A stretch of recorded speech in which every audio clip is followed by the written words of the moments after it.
Hello, welcome back. I hope your guys' break was very nice.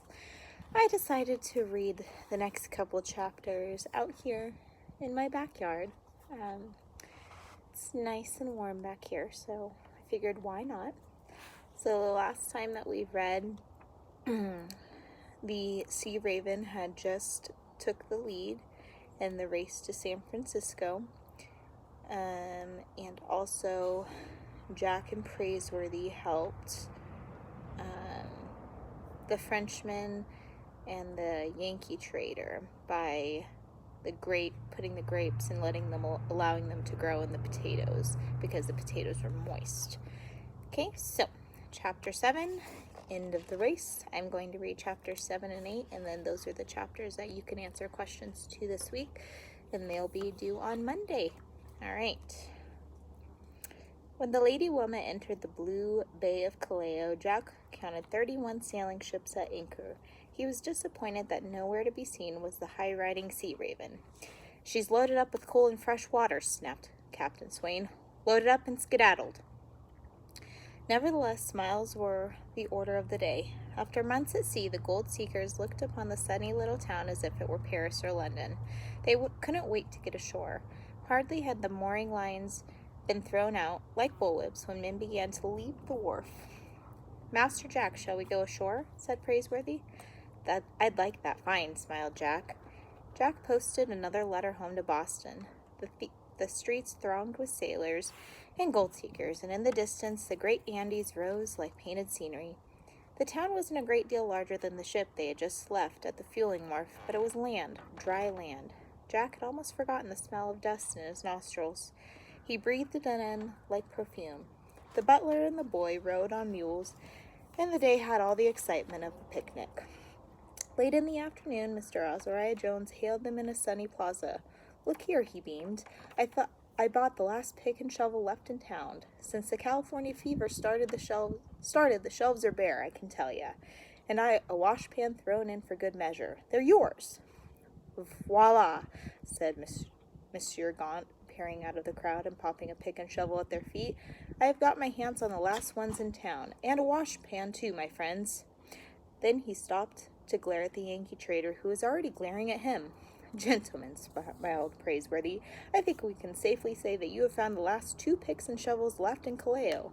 They're bound to bring us luck. Master Jack and I—" His words of gratitude were interrupted by the clanging of the Lady Wilma's bell, calling the gold seekers back to their ship. "Hurry, boys," shouted Mountain Jim. "The Wild Bull of the Seas would be mighty glad to leave without us." Harley. Stop it. There was a wild rush for the wharf, but when Jack turned, Praiseworthy was no longer standing beside him. Jack's hair very nearly stood on end. The butler was gone. "Praiseworthy!" The ship's bell rang through the air, but Jack didn't know which way to run. He couldn't leave Praiseworthy behind. Hadn't he heard the ship's warning bell? What had happened to him? Praiseworthy! Jack was unable to move, as if anchored to the spot by the pick and shovel. He had to fight back a welling up of tears. The Lady Wilma would leave without them.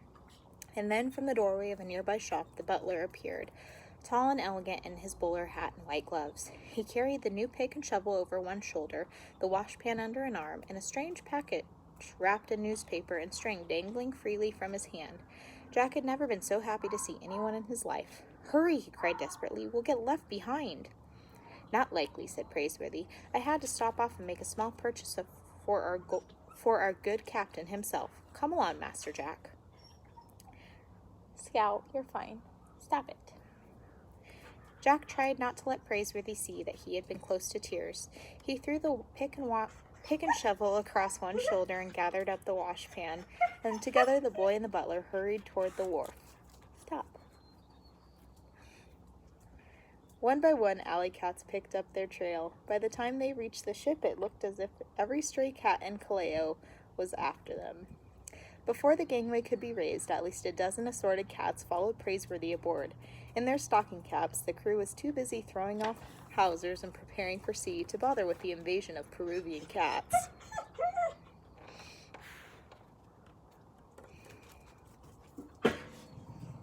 Jack dropped the heavy pick and shovel with a clang to the deck and looked at Praiseworthy's package. "A dead rat?" he asked. "Hardly," replied the butler. "Cheese? Not likely. Fresh kidney?" "Exactly," said Praiseworthy, raising the package out of the reach of the cats. "Captain Swain is extraordinarily fond of kidney pie. I promised to teach the cook an old recipe my great-great-grandfather used to prepare for the Duke of Chisley." But at the moment Captain Swain was in no temper for kidney pie. The ship had taken on fresh water, but not an ounce of coal. "Blast the Sea Raven," he was bellowing. "She's filled her bunkers and piled her decks with coal. Hills of it, mountains of it, taken every lump to be had in Callao. She's made sure there wasn't a cinder left for us." Once at sea, the Lady Wilma picked up a friendly breeze. If her coal bunkers were empty, she was at least lighter in water and went skimming along her course. The Peruvian cats learned to bound out of sight every time the husky-throated boatswain came along, threatening to toss them overboard. In an unguarded moment, a snap of wind carried off Praiseworthy's bowler hat. It went tumbling into the sea, filled with water, and sank. Hey! Hey! It's playtime for the dogs. Scout, stop it. Stop.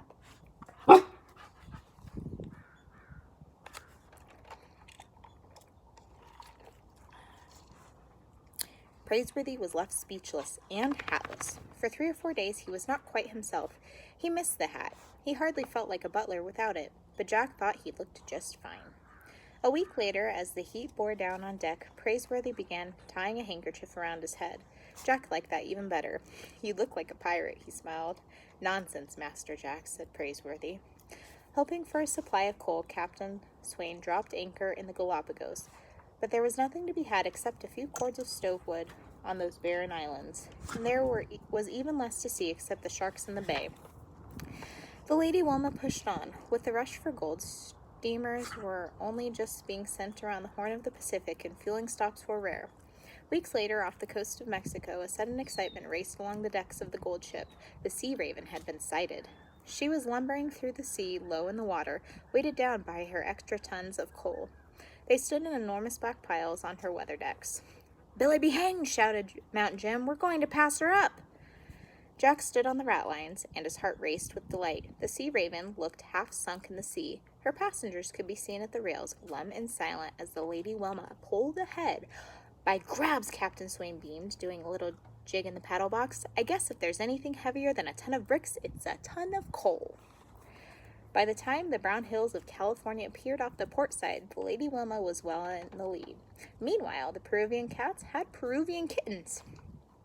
"I'll drown them, every one," swore the boatswain, but he had to catch them first. They ran for cover whenever he approached, disappearing within seconds. They found every hiding place aboard ship and invented new ones. Jack tried hard to ignore them, for good luck had taught him a lesson, but in the end he was putting out galley scraps at night.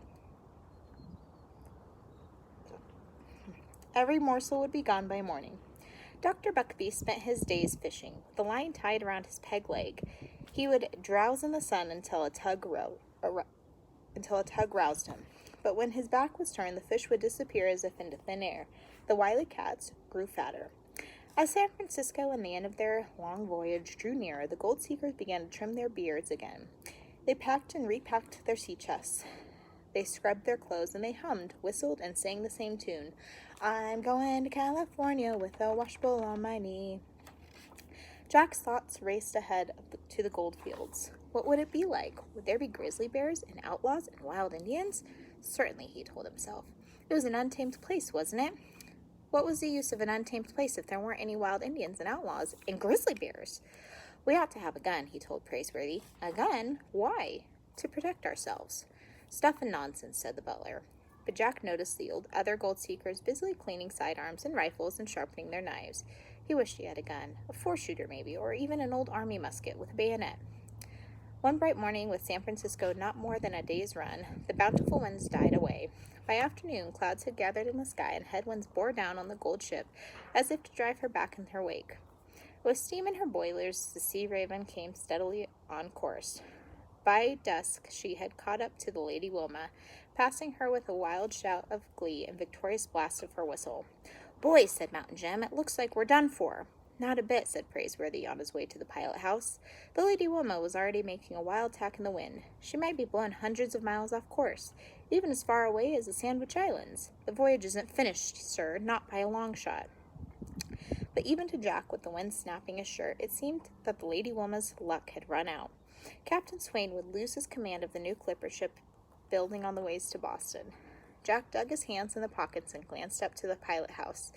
The wild bull of the seas didn't have a lump of coal to fight the headwinds. Jack was asleep in his hammock when he was roused by a strange sound.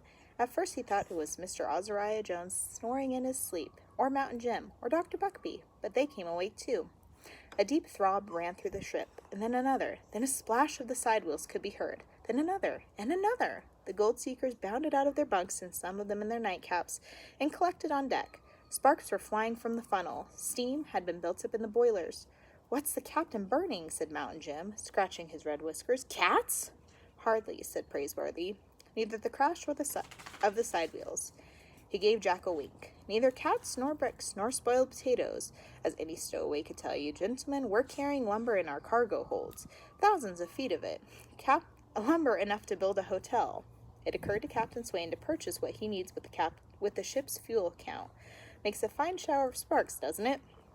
But the race was not yet won, and Jack could sleep no more that night. He pulled on an old pea jacket and frog-voiced boatswain had handed down to him, and Jack stood with Praiseworthy at the rail. This would be their last night aboard the ship, after all. The paddle wheels twirled faster and faster, and the bowsprit came around on course like a compass needle. It was you, wasn't it?" Jack grinned. "Me, Master Jack? You told the captain about the lumber." "Oh, he knew it was there, but with all his storming about the bricks in the hold, he hadn't stopped to give the lumber a thought. I merely reminded him, you might say." In the dark of morning, the Lady Wilma had managed to gain on the Sea Raven.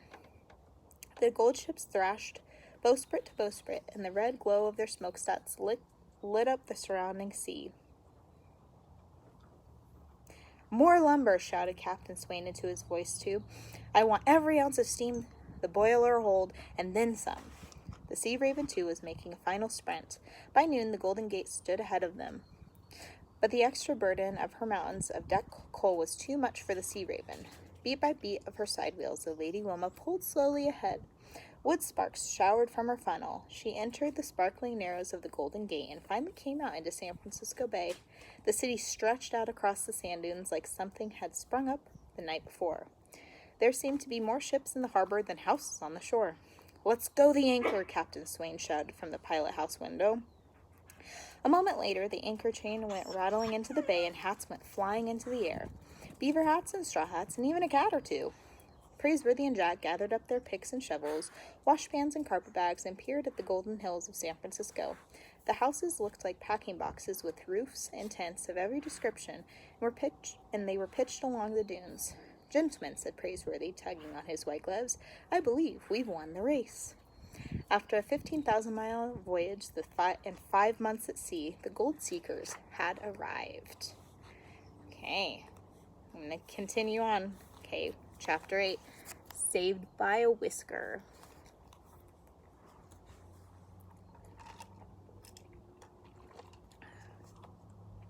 In his pea jacket and stocking cap, Jack felt 14 years old at least, maybe 15. He stood in the bow of the whaleboat and watched the long wharf come closer. They bumped against the boat stairs, and Jack was the first out. His heart raced with the excitement of the moment. They had arrived, and he was ready to start digging. "Not so fast, Master Jack," said Praiseworthy. "Don't forget your pick and shovel." "And don't start digging up the streets," laughed Mountain Jim. "Folks might not appreciate it." A hilltop telegraph had signaled the arrival of a side-wheeler, and now it seemed as if all of San Francisco had turned out. The wharf was alive with men, women, and children, not to mention dogs, mules, and chickens. Seagulls flocked in the air like confetti. Weighted down with their belongings, Praiseworthy and Jack started along the wharf. There were barrels and boxes piled everywhere. Peddlers and hawkers and hotel runners mixed through the crowd and shouted at the newcomers, "Welcome, boys! Welcome to the fastest-growing city in the world! Flannel shirts for sale, red flannel shirts, gents. They don't show any dirt. Try the Niantic Hotel, the cleanest beds in town. Horn spoons, you'll need 'em at the diggins, carved from genuine ox horn. Stay at the Parker House, none better. The wharf seemed a mile long and the noisiest place on earth. Jack was dazzled by what he saw: tattooed islanders and East India sailors, and silent Chinese with their pigtails dangling behind them like black chains. There were Mexicans moving about to the jingle of their heavy silver spurs, and Chileans in their long serapes. There were mule skinners and businessmen, and there were miners in jackboots and red flannel shirts, with the mud of the diggings still in their beards. The city rang to the sound of hammers. Buildings were going up everywhere, and the sand dredger was pounding the air. Men stood in the doorways of the shops, ringing handbells. Auction! Auction going on! Fresh eggs just arrived from Panama. Step aside, gents. Cheroots and chewing tobacco. Onions at auction. 50 bushels just come in from the Sandwich Islands. Also calomel pills, castor oil, and carpet tacks. Jack gazed about this street of wonders. There was a smell of mutton from the chop houses and a sizzle of hot grease from the oyster shops. Suddenly, Mountain Jim stopped short. Scout. No. Billy be hanged, he said, lifting a nose to the air. Smell that? Praiseworthy nodded. It's strong enough to knock a man down. Makes your mouth water, don't it? Not exactly, said Jack, trying not to breathe. It's bear meat, real California home cooking. Good luck in the diggins, boys. I'm going to follow my nose. Following up the scent like a bloodhound, Mountain Jim crossed the street and turned into a restaurant. Scout. Drop it. Thank you. Before long, Mr. Azariah Jones dropped away, unable to resist the lure of the auction shops another moment. Praiseworthy and Jack continued along the boardwalk, which was hammered together mostly out of the barrel staves, and reached the United States Hotel. Captain Swain had recommended it.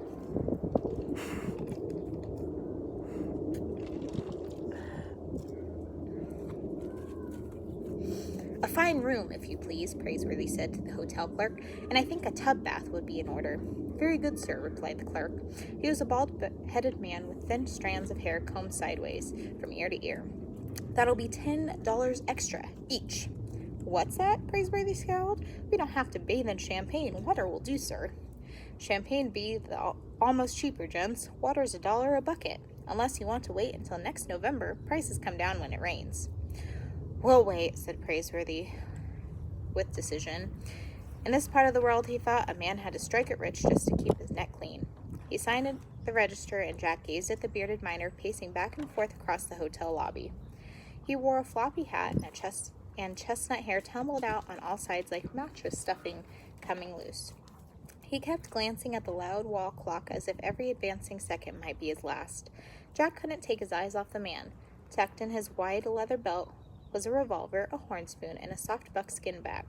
Gold dust, Jack thought. He must have got it from the mines. Ruination, the miner began to mutter. Ruination. Praiseworthy blotted the register. How, he asked the clerk, does one get to the mines? Riverboat leaves every afternoon at 4 o'clock from the Long Wharf. Fare to Sacramento City is $25. From there, you make your way to the diggings by stage, muleback, or foot. Jack shot a glance at Praiseworthy. $25 each? Why, they didn't have that much money, but the butler didn't so much raise an eyebrow. We'll be taking the boat tomorrow, he told the clerk. Hey! Scout! Stop! Go! Ruination, said the miner. Come along, Master Jack, said Praiseworthy. Scout, go lay down. The walls of their room were lined with blood-red calico, and there was china matting on the plank floor. The window looked out on the shipping in the bay, the masts as thick as pine forests. There were not only gold ships, but Navy frigates and Chinese junks and going and coming of longboats. But Jack wasn't interested in the view. $50 just to get to Sacramento City, he said. We'll have to walk. Good exercise, no doubt, but we haven't time for it. Praiseworthy gazed out at the distant hills across the bay. Sacramento City was more than 100 miles upriver, he had heard, and the diggings in the foothills beyond that. Let me see. It took us 5 months to get this far, and it will take us another 5 months to get home.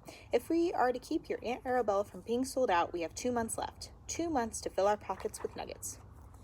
Jack found himself pacing back and forth like the miner in the lobby below. Ruination, Jack said. We've come all this way, and now we're no closer. Nonsense, said Praiseworthy. There was a pitcher half filled with water on the chest, and he poured a small amount into the washpan. We'll be on tomorrow's riverboat, I promise you. Now then, I suggest we wash up as best we can, Master Jack.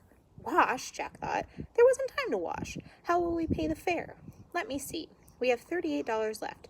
That's a start, isn't it? Of course, we'll have our room and meals to pay, but if I detect one thing in the air, it's opportunity. The sooner you wash, Master Jack, the sooner we can tend to our financial dilemma. Your Aunt Arabella wouldn't allow you abroad on the streets with dirty ears and sea salt in your eyebrows. And don't forget the soap. Ruination, Jack muttered again. He might as well be home in Boston. They washed and changed into fresh clothes, and Praiseworthy gathered up their white linen shirts. They needed a good starching and ironing. Praiseworthy had noticed a laundry sign a few doors down from the hotel. It wouldn't do, he told himself, to see Master Jack turn into a ragamuffin. No, indeed. Miss Arabella would never forgive me. When they returned to the lobby, the shaggy miner was still there, pacing and muttering in his dusty beard. He glanced at Jack, a dark, sudden glance, and then the butler and the boy went out on the street. But as they ambled along the boardwalk, Jack began to realize that the miner was following them. Or, so it seemed for a moment. Praiseworthy turned into the laundry, a mere wooden framework tacked with canvas, and set the bundle of shirts on the counter. How soon may we have these back, sir? Asked the butler. Very fast service, answered the laundryman. His pigtail bobbed as he bowed. How fast? 3 months, unless there is a typhoon. 3 months? Typhoon? The man was mad, Praiseworthy thought, or perhaps it was the entire city. We fully intend to leave by 4 o'clock riverboat tomorrow. Not possible, said the Chinese, bowing and slipping his hands into the flowing sleeves. We'll send laundry to China. It'll come back 3 or 4 months, all washed, starched, and ironed. Unless there is a typhoon, it'll take longer. No one does laundry here. Everything's sky high. Cheaper to send to China. Praiseworthy picked up the bundle of shirts and gave Jack a look of modest defeat. Since we've managed without baths, I dare say we can do without starched shirts. Come along. They had hardly gone half a block when Jack saw the miner in the floppy hat once again behind them. The black pistol in his belt suddenly looked larger, but Jack said nothing. The miner could want nothing with them, nothing at all. He was still at their heels when the butler and the boy crossed the street. Now Jack was beginning to feel anxious, even a little scared. Finally, he looked up at Praiseworthy. He's following us. Who's following us? Asked the butler. That miner from the hotel. Stuff and nonsense. The streets are free to everyone. But he's following us, Praiseworthy. Nothing to fear in broad daylight, Master Jack. They continued along the sandy plaza, still looking for opportunity, and the miner marched right behind them. Must be another madman, said Praiseworthy, turning. He stopped and the miner stopped, and they stood face to face. Sir, said the butler, are you following us? Ruination, I sure am. I'll thank you to go your way, sir. No offense, gents, the miner said. Been on the verge of breaking in on your conversation, but it didn't seem courteous. It was hard to see his mouth for the fullness of his beard. They call me Quartz Jackson, and I just come in from the diggings. My fiancé's due in on the stage any minute, coming up from the capital at Monterey. We ain't never met, but we write a lot of letters, and that's just it. And that's just what, said Praiseworthy. We're supposed to be getting married, but ruination. When she takes one look at me, she's going to think I'm part grizzly bear. He whipped off his floppy hat, and his dusty hair fell out on all sides. She'll get right back on the stage for Monterey. But shucks, I ain't such a bad-looking gent, leastways. I wasn't when I went to the diggins. I'm just a mite growed over, you might say. Well, I've been tramping every street in town looking for a barber, and they all lit out for their mines. Don't seem to be anyone left here but Cheap Johns. Cheap Johns, said Praiseworthy. Auctioneers. Anyway, that's why I couldn't help staring at the lad here. Me, said Jack. Why, that yellow hair of yours looks fresh from the barber shop, all cut and trimmed. I figured you must have fleshed out a barber, and maybe you'd do Quartz Jackson a favor of leading me to him. If Jack had feared the miner for a moment, he couldn't help smiling at him now. He liked the man. No, sir, he said. I haven't been to a barber unless you mean Praiseworthy. Praiseworthy? At your service, said the butler. It's true. I have been cutting Master Jack's hair, but only out of necessity.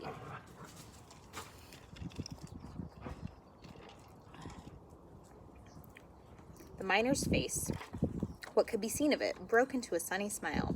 I'd be much obliged if you'd barber me up, Mr. Praiseworthy. Name your price. A what? Excuse me. But I'm not a barber, sir. I'm a butler. A what? I couldn't accept any money for merely... Well, now, that's mighty fine of you. Tell you what I'll do. I'll let you have all the hair you cut off. Praiseworthy and Jack exchanged fresh glances. The man was some sort of lunatic, after all. What earthly use did they have for the man's shorn locks? But it seemed wise to humor him, and Praiseworthy said, I'll be glad to help you in your hour of need, sir. Consider it a modest wedding present. 20 minutes later, the miner was seated on the nail keg in the corner of the hotel porch, and Praiseworthy was snipping away with shears. Quartz Jackson insisted that every lock be caught as it fell. Jack was kept busy holding a washpan under Praiseworthy's busy scissors. It worried him that time was wasting and they were not here, and that they were yet to make their boat fare. But he knew it would have been impossible for Praiseworthy to turn his back on the gentleman in distress, even a peculiar miner like Mr. Quartz Jackson. "My, ain't the town growed, though," said the miner. "Must be all the 4,000 or 5,000 folks in the place. You gents figure on going to the diggins?" "We do indeed," said Praiseworthy. "I come from Hangtown. The boys have been locating a good lot of color up that way." "Color?" "The yeller stuff. Gold. If you get up to Hangtown way, tell 'em you're a friend of Quartz Jackson. Tell 'em I'll be coming home with my bride in a couple of weeks. Sure is nice of you to shear me this way. Would you mind trimming the beard while you're at it? Always itching, and I can hardly find my mouth to spit with. Jack, young Jack, a bit of sideburn is always getting away in the breeze. Wouldn't want you to lose any." "Yes, sir," said Jack, catching a lock of hair. "Hey, stop." Quartz Jackson's face began to appear, snip by snip, like a statue being chipped out of stone. When Praiseworthy had finished, the miner turned to look at himself in the hotel window pane, and he almost jumped out of his jack boots. "By the great horn spoon," he said, "is that me?" Quartz Jackson was obviously pleased. Why, I had forgot I was so young. Quartz Jackson was a fine-looking gent at that, Jack thought. He had good teeth and an easy smile. Except for his revolver, his horn spoon, and his red flannel shirt, he hardly seemed the same man. But what did he expect to do with the hair cutting? Stuff a mattress? "Your fiancé will be very pleased," smiled Praiseworthy. "Our congratulations on your forthcoming marriage, sir." "Much obliged, Praiseworthy. You saved me from a certain ruination. The least I can do is learn you how to work a gold pan. Water boy, you there. Fetch us a bucket and do over there.